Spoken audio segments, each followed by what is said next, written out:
ಮೂಡ ಹಗರಣಕ್ಕೆ ಸಂಬಂಧಪಟ್ಟಂತೆ ಇವತ್ತು ಜೆಡಿಎಸ್ ಮತ್ತೆ ಬಿಜೆಪಿ ಒಂದು ಪಾದಯಾತ್ರೆ ನಡೆಸ್ತಾ ಇದೆ. ಈ ಒಂದು ಪಾದಯಾತ್ರೆ ಇವತ್ತು ಮೊದಲ ದಿನ ಪೂರೈಸುವ ಹಂತಕ್ಕೆ ತಲುಪಿದೆ. ಇದ್ರ ಬಗ್ಗೆ ಮಾತನಾಡ್ಲಿಕ್ಕೆ ಜೆಡಿಎಸ್ ಶಾಸಕಾಂಗ ಪಕ್ಷದ ನಾಯಕರಾಗಿರುವಂತಹ ಸುರೇಶ್ ಬಾಬು ಅವರು ಇದ್ದಾರೆ. ಅವ್ರನ್ನೇ ಮಾತಾಡ್ಸ್ತಾ ಹೋಗ್ತೀನಿ.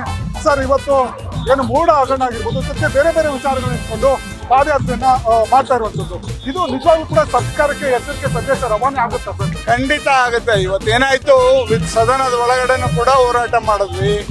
ಇವರು ಅಲ್ಲಿಂದ ಈ ಒಂದು ಹಗರಣಕ್ಕೆ ಚರ್ಚೆ ಮಾಡಕ್ಕೆ ಅವಕಾಶ ಕೊಡಲಿಲ್ಲ.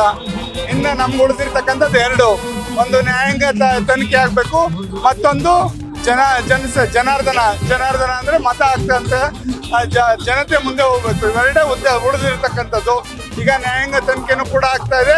ಜನಗಳಿಗೂ ಕೂಡ ಈ ಸರ್ಕಾರ ಮಾಡ್ತಾ ಇರ್ತಕ್ಕಂಥ ಭ್ರಷ್ಟಾಚಾರದ ವಿರುದ್ಧ ಇವತ್ತು ನಾವೆಲ್ಲರೂ ಕೂಡ ಜನಗಳ ಮನವರಿಕೆ ಮಾಡಿಕೊಟ್ಟು ಇಂಥ ಸರ್ಕಾರ ನಮಗೆ ಬೇಕೇ ಅಂತಕ್ಕಂಥ ದೃಷ್ಟಿನಲ್ಲಿ ನಾವಿವತ್ತು ಪಾದಯಾತ್ರೆಯನ್ನ ಹಮ್ಮಿಕೊಂಡಿದ್ದೇವೆ. ಇವತ್ತು SC/ST ಏನು ನಿಗಮದಲ್ಲಾಗಿರ್ತಕ್ಕಂಥದ್ದು ಇರ್ಬೋದು, ಮೂಡಾದಿರ್ಬೋದು. ನಿನ್ನೆ ಒಬ್ಬ ಏನು ಪರಶುರಾಮ್ ಅಂತ ಒಬ್ಬ ಸಬ್ ಇನ್ಸ್ಪೆಕ್ಟ್ರು, ಅವನು ಸರ್ಕಾರಕ್ಕೆ 20,000 ರೂಪಾಯಿ ಲಂಚ ಕೊಟ್ಟು, 20 ಲಕ್ಷ ರೂಪಾಯಿ ಲಂಚ ಕೊಟ್ಟು ಅವನು ಟ್ರಾನ್ಸ್ಫರ್ ಮಾಡಿಸ್ಕೊಳ್ಳಿಕ್ಕೆ ಕೊಟ್ಟಂಥದ್ದು, ಅವನು ಆತ್ಮಹತ್ಯೆ ಆಗಿರ್ತಕ್ಕಂಥದ್ದು. ಅವ್ರ ಹೆಂಡತಿ ಶ್ವೇತಾ ಅಂತಕ್ಕಂಥವ್ರು ನೇರವಾಗಿ ಆಪಾದನೆ ಮಾಡಿದ್ದಾರೆ. ನನ್ನ ಯಜಮಾನ್ರಿಗೆ ಈ ತರ ದುಡ್ಡು ಕೇಳಿದ್ರಿಂದ ನಮ್ಮ ಯಜಮಾನ್ರಿಗೆ ಆಘಾತ ಆಗಿರ್ತಕ್ಕಂಥದ್ದು ಅಂತ.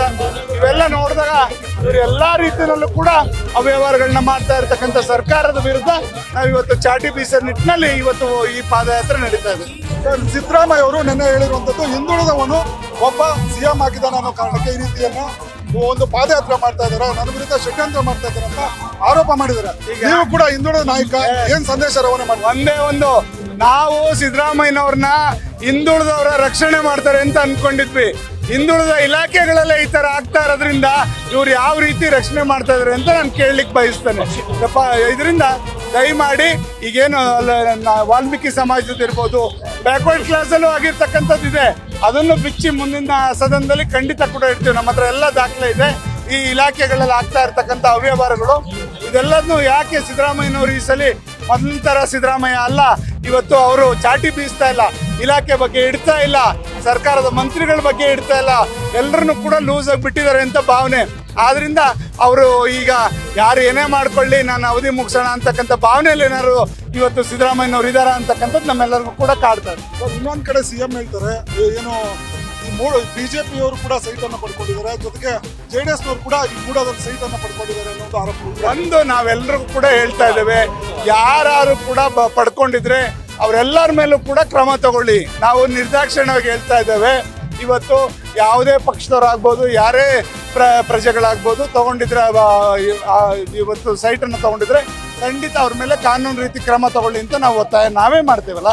ಇನ್ನೊಂದ್ ಕಡೆ ನೇರವಾಗಿ DK ಶಿವಕುಮಾರ್ ಆಗಿರ್ಬೋದು, ಜೊತೆ ಕುಮಾರಸ್ವಾಮಿ ಅಂದ್ರೆ ಪರಮೇಶ್ವರ್ ಅವರು ನೇರವಾಗಿ ಕುಮಾರಸ್ವಾಮಿ ಕೂಡ ಆರೋಪ ಮಾಡಿರುವಂತದ್ದು, ನಿಮ್ಮ ಕುಟುಂಬ ಕೂಡ ಆಸ್ತಿಯನ್ನ ಎಷ್ಟು ಮಾಡಿದೆ, ನಿಮ್ಮ ಸಹೋದರ ಕೂಡ ಆಸ್ತಿಯನ್ನ ಅಕ್ರಮವಾಗಿ ಮಾಡಿದ್ದಾರೆ, ಅದನ್ನೆಲ್ಲ ಕೂಡ ದಾಖಲೆ ಬಿಚ್ಚಿಡ್ತೀನಿ ಅನ್ನೋ ಮಾತನ್ನ ಹೇಳಿದ್ರು. ಕೈ ಮಾಡಿ ಬಿಚ್ಚಿಡ್ಲಿ, ಇವೆಲ್ಲ ಬಟ್ಟೆ ಅವು ಸುತ್ಕೊಂಡು ಬಿಡ್ತೀನಿ ಅಂತಕ್ಕಂಥದ್ದು ಬೇಡ.